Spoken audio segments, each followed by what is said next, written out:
Hello everyone, next engineer YouTube platform पर आप सभी का स्वागत है। आई होप आप सभी स्वस्थ होंगे और अपनी पढ़ाई में व्यस्त होंगे। तो आज की इस वीडियो में हम बात करेंगे नई वैकेंसी अपडेट के बारे में, जो कि निकली है इंडियन कोस्ट गार्ड में वैकेंसी आई है। ठीक है, उसके बारे में अपन बात करेंगे, जिसमें इलेक्ट्रिकल और अगर अपन टेक्निकल की बात करें तो इलेक्ट्रिकल और मैकेनिकल वाले जो है कैंडिडेट वो इस फॉर्म को फिल कर सकते हैं। ठीक है, देखिए किस पोस्ट के लिए है, एज असिस्टेंट कमांडेंट के लिए जनरल ड्यूटी और टेक्निकल की। ठीक है, इलेक्ट्रॉनिक्स इलेक्ट्रिकल इसमें रहने वाला है फॉर 2027 बैच के लिए। ठीक है, application will be accepted online. ठीक है, इनके जो एप्लीकेशन फॉर्म भरने वाले हैं वो एप्लीकेशन फॉर्म ऑनलाइन ही एक्सेप्ट किए जाएंगे। आपकी जो एग्जाम की जो डेट फॉर्म फिल होने की स्टार्ट डेट है 8 जुलाई 2025, जो कि आप भर सकते हो 23 जुलाई 2025 तक। ठीक है, ये इनके ऑफिशियल वेबसाइट है जिसपे जाकर के आप फॉर्म अपना फिल कर सकते हैं। अब अपन बात कर लेते हैं एलिजिबिलिटी क्राइटेरिया।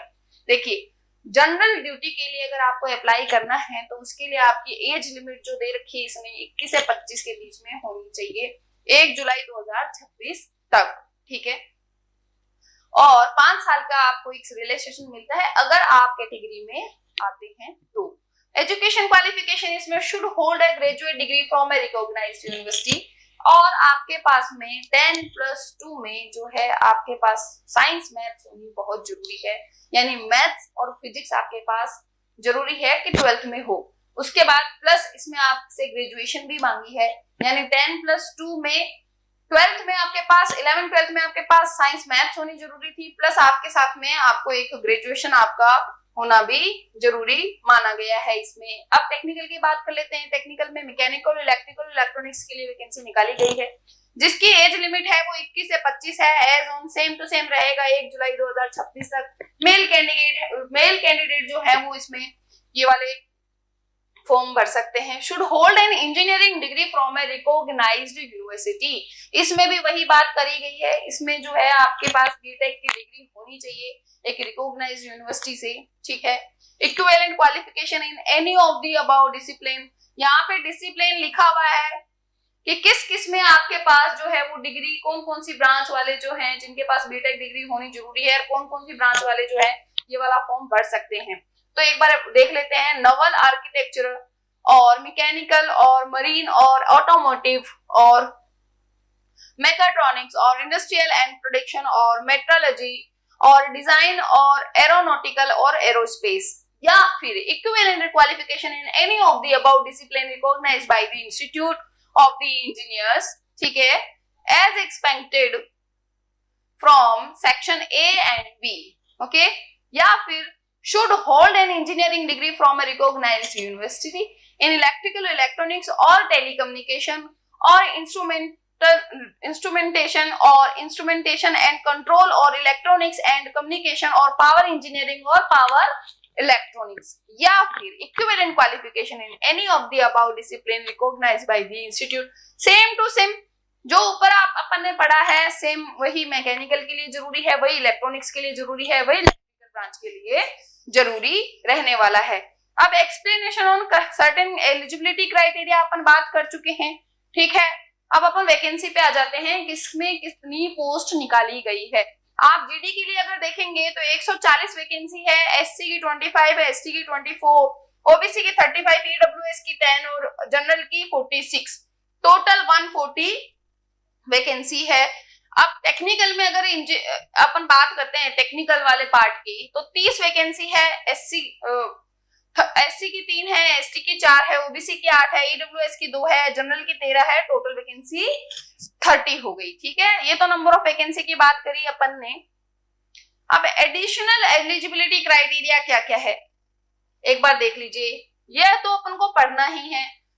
ठीक है, सिलेक्शन प्रोसेस की बात करते हैं। सिलेक्शन प्रोसेस आपका जो है इसमें 5 स्टेजेस में होने वाला है। 5 स्टेजेस में आपका ये जो सिलेक्शन है वो होने वाला है। ओके, स्टेज 1 की अगर बात करते हैं तो ये आपका टेस्ट होगा, सीबीटी टेस्ट जिसे बोला जाता है। ठीक है, combined with CG CAT. Subject आपके क्या क्या रहने वाले, English, reasoning and numerical ability, general science and mathematical aptitude और जनरल नॉलेज। देखो ईच सब्जेक्ट जो है वो 25 क्वेश्चन है, 400 मार्क्स है। एक क्वेश्चन के 4 नंबर आपको इसमें मिलने वाले हैं और नेगेटिव मार्किंग होने वाली है 1 नंबर की। ठीक है, तो ये थोड़ा सा ध्यान दीजिएगा आप।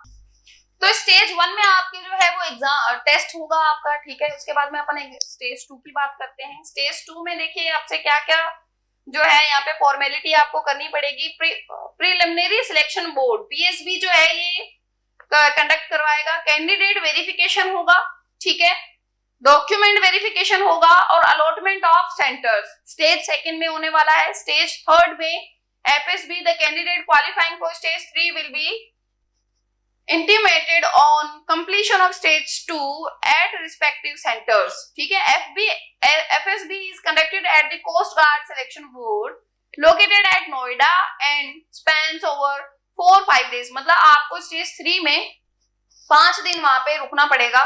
ठीक है, उसके बाद में यहाँ पे स्टेज 3 की जो भी प्रोसीजर रहता है वो वहां पे कंप्लीट होगा। स्टेज 4 में मेडिकल एग्जामिनेशन होगा और स्टेज 5 में इंडक्शन होगा। देखो स्टेज 5 में नोट करवा के लिखाया गया है the last date of induction at INA will be tentatively be 27 December 2026। The exact date will be mention in appointment letter. No further induction will be undertaken after 31st। जो induction होगा वो सिर्फ आपको एक लास्ट डेट, देखिए date दे रखी है इसमें साफ की 27 दिसंबर तक हो जाएगा। उसके बाद 31 तारीख जो है वो लास्ट होगी, उसके बाद कोई भी चेंजेस नहीं होने वाले। ठीक है, हाउ टू अप्लाई अपन देख चुके हैं, अप्लाई कैसे करना है इसको, है ना। डॉक्यूमेंट टू बी अपडेटेड, ठीक है, ये सारी चीजें अपने को पढ़नी है। एक और चीज मैं आपको अब लास्ट जो बच रहा है वो एक चीज और बता देती हूं मैं आपको। ये देखिए इसमें क्या है कि कौन सी स्टेज कौन सी डेट को होनी है, ये सारी चीजें ऑलरेडी इसमें जो है प्रॉपर तरीके से मेंशन की हुई है। ठीक है, स्टेज 1 कब होगा 18 सितंबर 2025 को। स्टेज 2 आपका नवंबर 2025 में होने वाला है। स्टेज 3 आपका जनवरी 26 अक्टूबर 2026 में होने वाला है। स्टेज 4 आपका मार्च 26 अप्रैल 26 में होने वाला है।